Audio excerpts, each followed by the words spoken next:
I just came across a 32-year-old Californian young girl that was homeless. Um, no, just with the crisis happening nowadays, it's just like you know all about it. But she, I wrote on a comment, because she starts off her video as a vlog, like what's it like to be homeless, and my response to that, I didn't watch the video. I just saw her face, her eyes, and they looked sad. That was enough for me. So I wrote on the comment, I said, perspective is everything. And that's how you're gonna buy your mansion.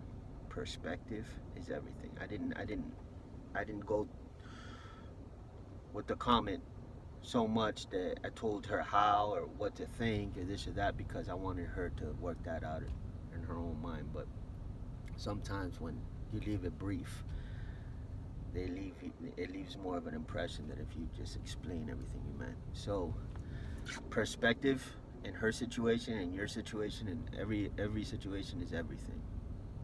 So it hurt. What I meant to tell her in that comment was, you're in this situation, get all the jewels, all the pearls you can out of the humble situation you're in. Get the understanding and wisdom so that when you are exalted, when you do buy a house, you know what it's like to be on the bottom. That's number one. Number two, uh, don't get comfortable in that situation. Don't think it's a permanent situation. That's a perspective. Oh, this is going to be like this forever. That's perspective. Let your perspective rather be, I'm exploring. I'm like, you can put this in your own head. I'm exploring. I'm like backpacking. Kind of perspective. That way, the homeless title or label is not imprinted on your person, and you're not wearing like I'm a homeless, but you're more so like, nah, I'm in this car because I want to be, kind of thing. It's just, it tweaks the brain, the mind in such a way where it's easier to get out, because once you get into a rut, a pit of self-pity, of doubt, of all that stuff, that it's like quicksand, it sucks you in, and it's really hard to get out, because one bad break after another will just destroy you. Rather, if you have optimism and you have perspective and this and that, you can look at it like it's a game.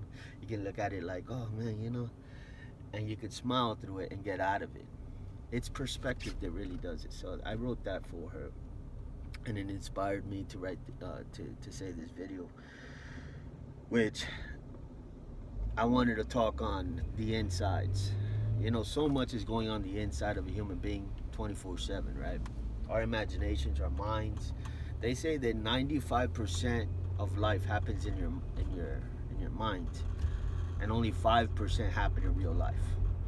So in your mind, there's people that are, you know, they're arguing in their mind. They're playing out scenarios that would never happen in their mind. They're being robbed, like at gunpoint in their mind. But in reality, nothing like that is happening. But they watch so much TV that they go out into the world like one of those cats that have their hair up, and then anybody touches them on the shoulder and they just jump up like. There's people like that because in their mind they're feeding themselves all of that jargon that's going to fuel that mindset. So whatever you watch and listen to, if it's that type of content, then no wonder you're all paranoid. And I have a neighbor like that. This neighbor that I have, if a car passes by the house, which obviously cars are gonna pass by, like, oh, that car went too slow. What's happening? You know. So it's I promise you, that if I knocked on her door and I spoke with her for half an hour, I would get down to the core of what the paranoia is fueling, and most likely it's probably stuff that she watches. And recently I found out that she smokes marijuana, which the the funny part of the irony of all that is that she smokes marijuana to calm herself down, um, and she's all paranoid. Because marijuana, what it does is it opens up portals for demons to come in. That's why a lot of people see stuff on their high. It opens up the spiritual realm, and it's not the good spiritual realm. Like, you're not going to see angels, you're not going to see God. You're going to see demons and the devil and stuff like that. And there's countless testimonies and stories of people seeing all that kind of stuff. I'm just flowing, freestyling here, trying to help people, bouncing around. She's very paranoid, and yeah, those things contribute. So again, perspective. You want to fix something, you want to heal something, you want to put ointment, you want to put medicine on the wound. You don't want to, you know, scratch at it, pick at it, and the reference to that is like the wound there is the paranoia. The symptoms are paranoia, fear, anxiety. Something happened once upon a time, and that thing is now playing in their head as a trauma 24/7. And they're going out there, they're living out their life, picking at this thing, picking at it, you know. And the way they pick at it is that they watch stuff and listen to stuff that affirms that type of thing happening again in their life. Where the ointment and the medicine I was speaking of is doing the opposite, listening to lovely things, happy things, good things, nurturing things, right? And the same thing for what you watch. You watch a lot of things of the things of God, you're gonna feel protected, you're gonna feel safe, you're gonna feel loved, secure. And that's the equivalent of putting healing medicine over your wound. So we are the navigators of our life. We are behind the wheel. And you have the sole responsibility for your soul, for your mind, for your body, physical, spiritual, mental. And other people should not assume the role and the responsibility to take care of you. You should mature, even if you had bad role models, like your parents put you to bed and watch horror movies. That's a bad role model. I'm sorry that that happened to you. But now that you see what it's doing to you, now you bear the responsibility, because you also bear the consequences if you don't. So you see that if you don't stand up for yourself, you bear the consequences of what it does to you. The effects that it leaves you with is nightmares, anxiety, fear, and it's just an eeriness of walking around in the world thinking that something bad's gonna happen, you're gonna get assassinated, etc. So just quit it. And just by quitting it, 50% of the wound is shutting. Is shutting. The other 50% is turn away from all that world altogether. The darkness, the negativity. The devil wants you to think that negativity is fun. Doesn't he mask it that way so many times? You know, that person that wants to watch ghost movies, you know, exorcism and this and that. Let's watch it. Yeah. It's fun to be scared. No, it's not. I don't want to be scared. Like, there's nothing fun about being scared, right? Like, it just isn't. It's not a pleasant. It's not a pleasant experience, and everybody would agree. It leaves you after the fact. You know, relationships are like deposits and withdrawals. Something like that will withdraw your peace, right? And deposit anxiety and fear into your life. So I don't, you know, when you cut a deal with somebody, when you do transactions in life, anywhere you go, like with a bank or a store, you purchase something, you do transactions, you purchase something you want, you give them money for it. But those are transactions in the spiritual realm. When something disturbs your peace, you just did a transaction. You said, I'm going to give you a part of my peace, my contentment, the world of where I live at, that I'm satisfied with. I'm going to cut a piece of that out. I'm going to give it to you, and what I want in return is the deception that you're lying to me that this is gonna produce in me, because it's a lie in the end of the day. When you watch that horror film, you gave up a piece of your peace and your contentment in life, and it gave you anxiety and fear and stuff like that in return. So you did a transaction there. Now, everything is reversible. All you have to do is quit it. You just have to quit it. And the Bible says that a good tree cannot bear bad fruit. Okay? A good tree cannot bear bad fruit. A bad tree cannot bear good fruit. A good is not bad, and bad is not good. I know the devil wants to trick people, but it's just that if it's negative, it's not going to give you something positive. How about that? It's to break it down a little bit more. It's not going to give you life. A negative thing is not going to produce life in you. And so many people want life. They want life. When I think of life, I think of like somebody who wants to do, expeditions and explore and I don't know, something like adventurous, something that is fun, something that excites them, and it produces adrenaline, and it's like, oh man, I'm in life right now. This is good, you know. But there is adrenaline in the wrong places. We know that. If you go into the hood, as an example, and people have guns, and you go in there with something that has value to it, you're gonna have adrenaline, but it's not gonna be adventurous for you. Right? You're gonna be running for your life, and this is my way of trying to cut the pie in slices so that you can understand that yes, you can get a rush in other places, but it doesn't produce life. So you could get a rush, your heart could start beating, and that's what the devil tries to take as like, oh look, you're getting fun, you're having fun. No, it's like it's not that type of sphere of pleasure. It's like I'm scared kind of thing, right? But it's not. You can't relate it to the you know the adventure part that I just mentioned. So hopefully this video helps you, but it's just stay away from the negativity and you're gonna have the better things in life. It's a simple video, practical, but you have to practice it.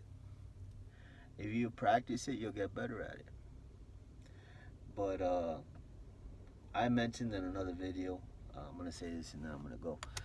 I mentioned in another video how I started a new gym, and in this gym they play worldly music.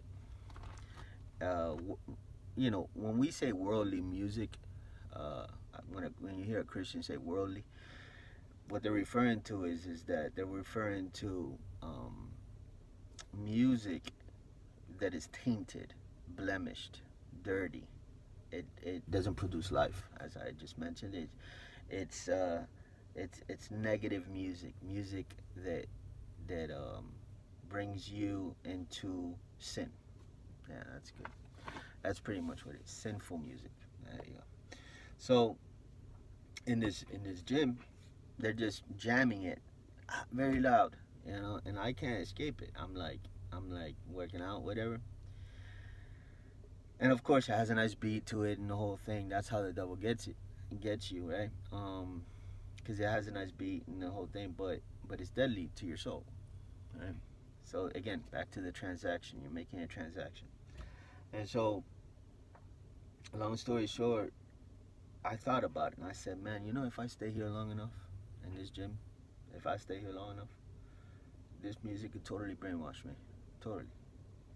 And so often, so many people get into the car and the first thing they do is they put bad music, and they go home and the same thing, iPod or whatever they do nowadays, bad music in their ears, and 24/7 they're just, it's the opposite of a cleansing. They're not cleaning themselves, they're rolling in the mud, and then they wonder why I feel the way I feel. Man, I feel this way. And then they want to suppress their feelings with weed, which only makes it worse. And they're like, you know what, I need to take a pill. I need to calm down. I need to smoke a blunt. Let's do this, let's do that. And in the end of the day, the whole playing field is like contributing to the factor that the devil is getting more influence and more territory in that person's life. And the way out of that whole thing is get out of the gang, so to speak. Renounce to the whole thing and find other things that bring you peace. Some people, they like writing poetry. There's nothing wrong with that. Some people uh, want to make music. Just make good music. Don't make bad music. Bad lyrics and I'm gonna stab this person. I'm gonna do this. I'm gonna do that. Like you're just working for the devil. You're a laborer for the devil without even knowing it. You don't have to be recruited by the devil to work for him. A lot of people work for the devil and they're the devil's children. And you know this because of how they live their life. And that's how it is in the Bible. The line is separates the righteous from the wicked. There is no other third column. The righteous and the wicked. That's it. Heaven and hell. That's it. Good and bad. That's it. So I'm letting you know, as a person that used to be on that side of the fence, snorting cocaine and drinking and popping pills and smoking. I did it every day for more than 15 years of my life, and I'm letting you know that it produces mental illness. It gives you a lot of demons, and there's a sense of pleasure in it all with the whole fornication thing, and you get to sleep with girls and this and that. But um, in the end of the day, you feel empty. You feel like it didn't quite scratch the itch. You feel empty, and the demons, more than anything, they destroy you on the inside more than any person on earth. More than any person could assault another person. More than anybody can hurt them in any kind of altercation. The demons do such a monumental degree on that person in terms of from the floor all the way to the sky. They invent ways of destroying that person, and so what's happening on the inside matters more than what's happening on the outside. Is what I'm trying to say. And when you invite the enemy inside, the enemy destroys on the inside. It's low self-esteem, low confidence, suicidal thoughts, depression, just a few things that go on in a person's life that invited the enemy in. So cut it out, cut it out. Take all that garbage out of your life. Bad music, bad shows, bad everything. A negative will never produce a positive in your life. Never. It will never feed you life. It will never take you to a place of serenity, peace, tranquility. It doesn't have it in it. So it's like going and eating manure and saying this is for my nourishment. And you would say there's no nourishment in crap, right? Maggots and all kinds of flies are circling it, and there's people that are lied to, and they're saying, well, I was told that this is going to help me in some kind of way. It's a lie. It's deception. The devil's the father of lies. So he does that in different types of ways with music and movies. He does that with different things. But like I say, it's a negative. So a negative is not going to produce a positive. So you want positive, stick with Jesus Christ. You'll find salvation. You'll find redemption. You will find fulfillment and satisfaction. Your life won't be perfect, but it will drastically transform itself from hell to heaven, darkness to light, from paranoia to safety and security, which for a lot of people, they say, sign me up for that. And it's a beautiful deal because it's free. You don't have to pay for it. He paid for it.